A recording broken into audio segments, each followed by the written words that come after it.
Bonjour, bienvenue dans cette nouvelle émission BELS, Bien-être, les loisirs et la santé, qui aujourd'hui sera dédiée à la thématique des troubles du comportement alimentaire. Sachez que cette émission est préenregistrée, on peut la regarder le samedi à midi, la revoir le jeudi à 16h, mais au moment où je vous parle, vous pouvez aussi nous retrouver à Croc Park, puisque nous avons une journée dédiée aux gens du handicap, en tout cas pour cette première diffusion du 4 décembre. Pour l'émission des troubles du comportement alimentaire, nous retrouvons Farah Tagoli. Bonjour. Farah Tagoli, vous êtes médecin en médecine d'urgence interne. C'est ça. Voilà, donc on aura l'occasion de voir en liaison. Nous avons aussi le docteur Julie Gonneau. Bonjour. Docteur, vous êtes au CHU, Oui. Vous êtes médecin nutritionniste. Tout à fait, oui. Nous avons votre collègue, le docteur Thiebaud. Bonjour. Sylvain Thiebaud, qui est psychiatre et addictologue. C'est ça. Vous travaillez du côté de À la clinique Les Flamboyants, située au port. au port ouest. Exactement. Tout à fait. Et nous avons aussi le plaisir d'accueillir le docteur Patricia Pigeon-Cachiche. Bonjour. Vous êtes endocrinologue et pédiatre. Oui, tout à fait. Et vous exercez du côté de... Du CHU Nord. Voilà, Félix donc Guillon. on a beaucoup sur ce plateau, beaucoup de médecins spécialistes, et ce sera justement l'occasion de parler de ces différents troubles du comportement et de leurs conséquences. D'ailleurs, par quoi on commence? Est-ce que vous voulez nous donner une définition de ce que c'est qu'un trouble du comportement alimentaire, bien sûr? Oui, alors les troubles du comportement alimentaire sont définis dans les classifications psychiatriques, notamment dans le DSM-5. Donc ça comporte 6 diagnostics caractérisés. Il y en a 3 principaux qu'on va développer, je pense, plutôt aujourd'hui. Donc l'ensemble des troubles du comportement alimentaire ou des conduites alimentaires rassemblent des maladies qui sont caractérisées par des obsessions à la fois sur le poids, sur la nourriture ou sur l'apparence physique, qui ont des conséquences à la fois sur la santé, à la fois sur les relations des personnes et à la fois sur leur vie dans leur globalité et dans leur qualité de vie. Docteur Pigeon, est-ce qu'il y a un type de patient, un profil de patient plus exposé Alors oui, on pense maintenant qu'il y a des facteurs facilitants dans ces troubles du comportement alimentaire, enfin particulièrement probablement l'anorexie mentale, notamment des facteurs génétiques, très probablement. Il y a eu sur les gènes des endroits qui ont été identifiés comme peut-être des facteurs de fragilité. Puis on sait que dans les familles où il existe des troubles du comportement alimentaire, on a plus de risques d'en avoir dans la descendance. Et puis aussi des facteurs probablement neurologiques, biologiques et hormonaux qui agissent aussi comme des facteurs facilitants. Alors, on entend parler d'anorexie mentale. Pouvez-vous développer cette notion anorexie mentale ? Anorexie mentale veut dire que c'est une restriction donc de l'apport énergétique, de l'apport de nourriture, qui s'accompagne, comme le disait le docteur Thiebaud, d'une obsession concernant le poids, donc d'une volonté de perdre du poids, et d'une obsession concernant son image corporelle, oui, avec des idées fausses sur l'image corporelle. Quelqu'un qui, par exemple, ferait une grève de la faim, est-ce qu'on peut parler d'anorexie sans être dans l'anorexie mentale ? C'est une anorexie, mais ce n'est pas une anorexie mentale. Enfin, voilà. C'est pas une anorexie d'ailleurs. Enfin, oui, c'est une anorexie dans le sens où c'est une réduction des apports alimentaires, mais ce n'est pas une anorexie mentale. Et si on parle des sportifs de haut niveau qui font la gestion de poids en vue d'une compétition, on est dans quel... Est-ce qu'on est toujours... On pourrait être dans des troubles du comportement alimentaire, effectivement, et donc c'est à rechercher même de manière importante chez ces jeunes, en particulier les adolescents et les enfants qui font beaucoup de sport, qui ont une activité sportive intense. Oui, pour les catégories de poids, certains sont pour l'image, la beauté, le patinage, on le sait, certaines disciplines comme la gymnastique, d'autres comme le judo ou d'autres disciplines de catégorie de poids. Il n'y a pas un problème d'image, il y a juste une question de performance sportive, mais qui peut ensuite induire un dérèglement. Tout à fait, en particulier chez l'enfant, puisque je rajouterais juste à la définition du docteur Thiebaud la partie, disons, infantile de l'anorexie mentale, puisqu'il y a l'anorexie, les troubles du comportement alimentaire chez les adolescents, et puis on définit depuis 2 décades, enfin depuis une vingtaine d'années, donc un abaissement de l'âge de début de ces troubles du comportement, en particulier de l'anorexie. Donc là, on touche une définition qui touche l'enfant, finalement. Donc la définition a été mise en dessous de 14 ans pour le début des troubles. Et chez l'enfant, une des caractéristiques, justement, c'est que souvent, ça s'accompagne d'une activité physique importante, voilà, avec une notion de performance. Avec une notion de performance dans dans ces activités. Oui, toujours pour pouvoir fondre, perdre du poids et répondre au canon de beauté pour différentes raisons.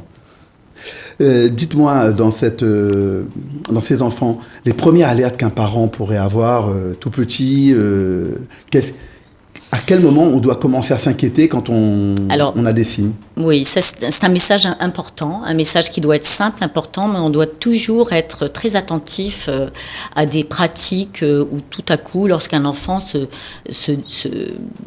prétend devenir végétarien, par exemple, donc il change totalement sa façon de manger, sa relation à la nourriture. Donc, alors il a toujours des bonnes raisons, parce qu'il a vu un reportage sur les animaux qu'on maltraite ou des choses comme celle-là. Mais c'est très important d'être attentif à une modification vraiment du comportement. Il y a des attitudes de végétarisme, par exemple, ou alors, à des performances sportives, à une activité physique sportive qui s'accélère, à une façon de réduire aussi la diversité de ces aliments. Donc, être plus attiré tout à coup par les légumes. On voit des enfants qui ne mangeaient pas de légumes et tout à coup, alors les parents sont très contents au début. Tiens, il se met à manger des légumes. Mais pas en exclusivité. C'est bien pour sa santé, tout ça. Et puis en fait, ça peut être un démarrage vraiment. Ça peut être une alerte. Une alerte, dans des troubles du comportement qui pourraient arriver. Oui. Alors, j'ai une question plutôt pour le docteur Gonod. Est-ce que ça peut apparaître chez un adulte, 30 ans, qui d'un seul coup va déclencher ça, qui n'a jamais eu ce problème? Oui, tout à fait. Les troubles du comportement alimentaire, ça apparaît généralement pour l'anorexie mentale vers l'adolescence ou les jeunes femmes. Généralement, ce sont des femmes. Mais on a des apparitions plus tardives, par exemple chez des patients qui commencent un régime amaigrissant ou qui ont une profession type mannequinat, etc. Ce sont des personnes jeunes, mais quand même, on peut tomber dans un trouble du comportement alimentaire en étant plus âgé. Par exemple, on a aussi des patients qui ont des pathologies chroniques comme des maladies de Crohn ou des maladies cœliaques qui commencent du coup à avoir des troubles du comportement alimentaire parce qu'ils respectent un régime très strict et du coup ils perdent du poids et puis ils tombent dans une spirale comme ça. Alors, s'ils font ce régime adapté à la maladie de Crohn, c'est souvent à la demande du médecin. Donc, ça part d'une intention oui, correcte, tout à fait. Mais ça peut mal accompagner et générer des troubles. Tout à fait. Alors, le problème, c'est surtout d'être effectivement mal accompagné, même si le régime a son utilité dans ce type de pathologie. Le problème, c'est que parfois, on peut mal se renseigner sur les réseaux sociaux, sur Internet, il y a de fausses idées, et on peut être dans un régime très strict, très sévère, alors que ce n'est pas forcément une utilité. Et là, les patients tombent dans une spirale et peuvent plus s'en sortir, continuent à maigrir et trouvent une certaine satisfaction, s'enferment dans le trouble du comportement alimentaire. Si je voulais faire un petit coucou à Oumi, je dirais que en dehors d'un régime préconisé et accompagné par un médecin, finalement, il faut manger de tout, mais de tout en quantité raisonnable, variée, et ne pas oublier les légumes sans en faire une fixation. Alors, Farah Tagoli, vous, oui, en médecine d'urgence, oui, est-ce qu'il vous arrive d'être le premier lanceur d'alerte sur quelqu'un qui est arrivé pour une raison quelconque ? Les troubles du comportement alimentaire vont entraîner différentes conséquences, tant sur le plan somatique que psychiatrique. Et effectivement, il m'est déjà arrivé aux urgences de voir des personnes anorexiques arriver pour des malaises, pour des troubles digestifs. Ce sont des personnes à qui on peut trouver également des problèmes sur le plan cardiaque, des anomalies hydroélectrolytiques au niveau de la prise de sang et également sur le plan psychiatrique parce que ce sont des maladies à risque suicidaire élevé. Et du coup, quand ils arrivent aux urgences, votre mission première, bien sûr, aux urgences, c'est de soigner L'urgence. on va dire l'urgence, c'est le symptôme, oui. mais vous passez la main ensuite à des spécialistes. C'est ça, à des spécialistes. Mais vous avez le temps d'échanger un petit peu avec ces gens-là ou ils sont plutôt dans le déni en général? Oui, en général, ils sont dans le déni. Maintenant, c'est des spécialistes qui gèrent ensuite, parce qu'il y a des échelles d'évaluation, il y a des questionnaires qui permettent de poser un diagnostic. Ils vont chercher à peut-être éliminer ce qu'on appelle les diagnostics différentiels d'abord, avant de poser le mot sur la maladie d'anorexie mentale. Et ensuite, effectivement, c'est eux qui gèrent. C'est une équipe pluridisciplinaire qui prend la suite. Et lorsque l'équipe prend, il se retrouve de quel côté pour être prise en charge pour les soins? Alors, de manière générale, pour tous les troubles du comportement alimentaire, ce qu'il faut retenir, c'est qu'il faut une prise en charge coordonnée et multidisciplinaire. Donc en général, c'est à la fois une prise en charge psychiatrique, psychologique, nutritionnelle, avec aussi parfois diététicien, parfois on va avoir différents thérapeutes, ça peut être de l'art-thérapie, ça peut être vraiment, on peut avoir beaucoup de gens qui gravitent, mais en tout cas, on ne peut pas prendre en charge un trouble du comportement alimentaire seul. C'est vraiment le grand message. Oui, justement, pour l'hospitalisation, pour les soins somatiques. Alors du coup, c'est vrai que par exemple, quoi les soins somatiques déjà? Les soins somatiques, c'est les soins, tout ce qui touche au corporel, donc en dehors de la psychiatrie. Lorsqu'ils viennent aux urgences, ça c'est une partie de notre recrutement quand on parle d'anorexie mentale, les patients ont ce qu'on appelle des troubles ioniques, comme l'a dit ma collègue. Ça veut dire que dans le sang, il manque certains éléments qui met le pronostic vital en jeu. Donc après la prise en charge de la problématique urgente, on va mettre les patients dans des services de soins pour une prise en charge nutritionnelle un peu intensive. En fait, l'objectif, ça sera de faire reprendre du poids aux patients parce qu'ils sont dans un poids Là, on extrêmement... sauve la vie déjà. Tout à fait. On les sort de la zone rouge parce qu'on sait que quand ils sont très très maigres, la prise en charge psychiatrique n'aura pas d'efficacité au départ. Il faut d'abord les sortir ce qu'on appelle, en fait, on regarde l'IMC, l'indice de masse corporelle. Donc quand ils sont à un IMC très bas, en dessous de 14 kg par mètre carré, donc on prend le poids et on le divise par la taille au carré. Oui, avoir un corps proportionné, pour les gens qui n'ont pas l'habitude de ce terme, c'est un corps proportionné, pas trop maigre, ou avoir à l'opposé, on en parlera tout à l'heure, un indice de masse corporelle très élevé parce qu'on est en grande surcharge. Tout à fait. Donc quand ils sont dans un IMC très bas, donc en dessous de 14, il faut qu'on puisse leur faire prendre du poids pour qu'ils n'aient plus de risques vitaux et qu'ils puissent commencer une psychothérapie, une prise en charge avec un psychiatre. Donc notre job, ça va être de les hospitaliser. On va être toujours, parce que c'est des gens qui sont dans le déni, donc qui n'ont pas envie d'être hospitalisés, qui n'ont pas envie d'avoir une prise en charge nutritionnelle, qu'on les oblige à manger, parce que c'est quand même l'horreur pour eux au quotidien de pouvoir manger. Souvent, si je ne me trompe pas, ils sont très intelligents, donc ils ont toutes des stratégies qu'ils ont élaborées pendant très longtemps pour esquiver, peut-être même se faire vomir, je ne sais pas. Oui, alors ils sont assez doués. Et donc, on doit être très vigilant. Ce sont des équipes qui sont entraînées à prendre en charge ce type de patients, tant depuis l'aide-soignant, l'infirmier, tous les gens qui gravitent autour doivent connaître l'anorexie mentale et se doivent d'être vigilants sur certains points, les toilettes, comment ils peuvent manipuler les objets autour d'eux, cacher la nourriture dans la commode ou dans le faux plafond. Enfin bref, il y a vraiment des choses qu'on peut découvrir assez spectaculaires comme ça. Elles sont... Moi, je dis elles parce que ce sont souvent des femmes, mais ça peut arriver chez les hommes. Donc du coup, nous, on fait une prise en charge nutritionnelle très spécifique parce que c'est vrai que ce type de patients, si on les nourrit trop vite, ils risquent aussi de mourir. L'estomac, le corps n'est plus habitué, le corps n'est plus habitué à recevoir de la nourriture, donc on doit être vraiment sur un protocole très strict, très vigilant, avec des perfusions qui permettent de donner d'autres choses comme des vitamines spécifiques. On prévient ce qu'on appelle le syndrome de renutrition inappropriée, qui en fait historiquement est arrivé chez les gens qui sortaient de camps de concentration, qui étaient très maigres, qu'on a renutris, qui sont décédés ensuite. Donc ce syndrome-là, on l'évite à tout prix, donc c'est pour ça qu'on les prend en charge en milieu hospitalisé avec des médecins spécialisés. Généralement, c'est une renutrition qu'on fait avec une sonde nasogastrique. Donc pour les patients, c'est pas évident non plus. C'est-à-dire c'est une sonde qu'on met dans le nez, qui arrive dans l'estomac, Parce qu'ils ne veulent pas manger. Parce qu'ils ne veulent pas manger et que nous, ça permet de maîtriser aussi tous les apports qu'on leur met. Parce que on calcule les apports au kilocalories près. Quand c'est très grave, ça va jusqu'à devoir le faire malgré eux? Et donc, est-ce qu'ils sont endormis? Est-ce qu'ils sont... Alors non, ils ne sont pas endormis. Nous, on essaie quand même que les patients soient adhérents aux soins.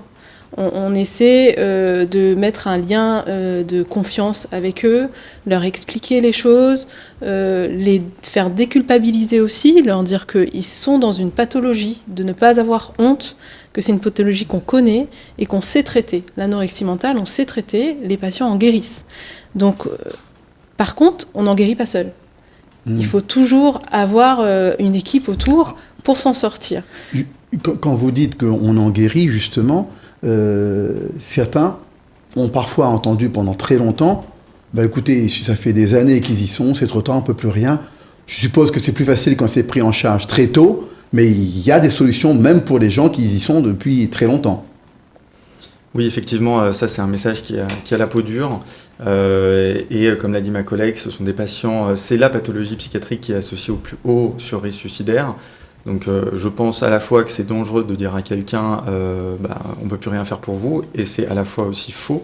Il y a des études récentes qui ont montré que des patients qui avaient des pathologies évoluant depuis plus de 20 ans pouvaient s'en sortir. Alors évidemment, plus c'est pris tôt en charge, plus c'est facile à prendre en charge. C'est des soins qui de toute façon durent quelques mois, voire très souvent des années. Ça ne dure pas 15 jours, la prise en charge d'une anorexie mentale. Mais voilà, on assiste aussi à un grand retard diagnostique. On sait qu'en moyenne, on a plus de 6 ans de retard diagnostique sur les TCA. Donc entre le moment où ça débute et le moment où on va consulter la première fois un médecin, il y a un grand delta. D'où l'importance d'être vigilant sur les signes d'alerte qu'a donné le docteur Pigeon tout à l'heure. Exactement. Oui, vigilance, prise en charge, et à tout moment, on peut corriger. Ça a le mérite d'être un message d'espoir. Et justement, les soins psychiatriques ensuite, parce que quand on a géré l'urgence, on va dire vitale, on a rééquilibré, ce qu'on n'a pas pu faire par l'assiette, on le fait par les sondes, par des substitutions à l'alimentation. Mais ensuite, il va falloir quand même passer à autre chose. Et là, il faut que ce soit la tête qui accepte. Donc, c'est vrai qu'on fait un travail collaboratif avec les psychiatres dès le début, même si le travail psychiatrique est moins présent au départ. Au fur et à mesure, lorsque le patient ira mieux, le travail somatique, donc tout ce qui est nutritionnel, sera moins important pour laisser place plus au travail psychiatrique sur les années d'après. Ça ne veut pas dire que le médecin nutritionniste ou la diététicienne ne sera plus présente. Au contraire, on continuera à suivre ces patients ensuite, mais on laissera place parce que le patient, au niveau corporel, sera mieux. Il pourra faire un travail psychiatrique efficace. Donc on recommencera à le faire manger par la bouche. Donc cette sonde, elle est vraiment pour une durée limitée. C'est ce qu'on dit aux patients. En moyenne, ça prend combien de temps justement ? En moyenne, quand on pose une sonde nasogastrique, vous voulez dire la prise en charge globale ? Non, la prise en charge de cette première étape. Ça dépend du poids initial du patient. Parce qu'on fait prendre le patient entre 0,5 et 1 kg par semaine. Et on le fait sortir, ce qu'on appelle la zone rouge, mais à un peu plus de 14 kg par mètre carré d'IMC. Donc vraiment, si on est un patient très très maigre, comme on a pu voir des patients qui pèsent 28 kg pour 1,60 m, ça prend quelques semaines, ça peut prendre plutôt 2 mois, quoi. Même plus pour certains. Même plus si c'est nécessaire. Et puis dès lors qu'ils sont un peu mieux nourris, là on passe la main au psychiatre qui prend une part plus importante. Et dans cette prise en charge, on les retrouve à la clinique Flamboyant-Ouest, par exemple, ou en suivi en privé. Qu'est-ce qui marche le mieux ? Tout à fait. On peut faire à la fois un suivi ambulatoire ou un suivi en hospitalisation. Ça va dépendre un petit peu de la gravité de la situation. Alors la prise en charge, elle est complexe, parce que si on revient vraiment à la définition même, on voit que c'est des patients qui, à la fois, ne peuvent pas avoir conscience de la gravité de la situation. Donc parfois vous allez essayer de convaincre un patient que sa situation est grave, vous allez avec les réanimateurs en disant écoutez là il faut vous mettre en réanimation, et le patient ne peut pas en avoir conscience, c'est-à-dire que la dénutrition altère ses capacités de raisonnement au niveau cognitif, et donc il ne peut pas se rendre compte. Et ça, c'est un des premiers messages. Et il y a des préjugés aussi, et c'est difficile de modifier un préjugé, une conviction. Et ce sont des troubles qui sont très stigmatisés par la société, et souvent on a l'impression que c'est un petit peu un caprice de jeune, je veux plus manger, tout ça, mais vraiment il y a une incapacité après à manger. C'est une maladie, disons-le. C'est vraiment une maladie. Ce n'est pas un caprice d'adolescence. Ce n'est pas un caprice juste pour faire la belle. Ça peut avoir démarré comme ça, mais au bout d'un moment, il faut le traiter comme une vraie maladie. Exactement. C'est aussi la deuxième cause de mortalité prématurée chez les jeunes après les accidents de la route. Donc ça tue. C'est une maladie qui tue. Donc voilà, faut vraiment pas la sous-estimer parce qu'une anorexie sous-estimée, ça peut avoir des conséquences vraiment désastreuses. Il y a un symptôme dont on n'a pas beaucoup parlé, c'est la dysmorphophobie qui est centrale dans cette maladie, c'est-à-dire que vous n'avez plus conscience, vous ne pouvez plus voir vos formes corporelles telles qu'elles sont. Vous voyez l'individu en face de vous tel qu'il est, mais vous, quand vous vous regardez dans le miroir, vous vous voyez beaucoup plus gros que ce que vous n'êtes. Donc en fait, on assiste à un patient qui ne peut pas voir la réalité, qui ne peut pas voir son corps tel qu'il est, qui a une peur affreuse de prendre du poids et qui même veut en perdre, parce que l'anorexie maintenant est vue sous un modèle aussi addicto comme une addiction à la maigreur. Donc au final, on est obligé de créer d'abord un lien avec ce patient pour le convaincre qu'il doit prendre du poids et qu'on doit lui sauver la vie. Ça, c'est vraiment la première étape. C'est associé, dans la majeure partie des cas, à des comorbidités psychiatriques, donc c'est-à-dire à des pathologies psychiatriques, la dépression, des troubles anxieux, le risque suicidaire, parfois des troubles bipolaires. Et donc vous allez devoir, beaucoup de troubles de personnalité aussi, prendre en charge à la fois la problématique psychiatrique, mais à la fois la problématique nutritionnelle. Donc c'est là où on collabore. Et c'est pour ça qu'il faut une prise en charge multidisciplinaire. Parce qu'un psychiatre ne peut pas gérer tous les aspects et un médecin nutritionniste, endocrinologue non plus.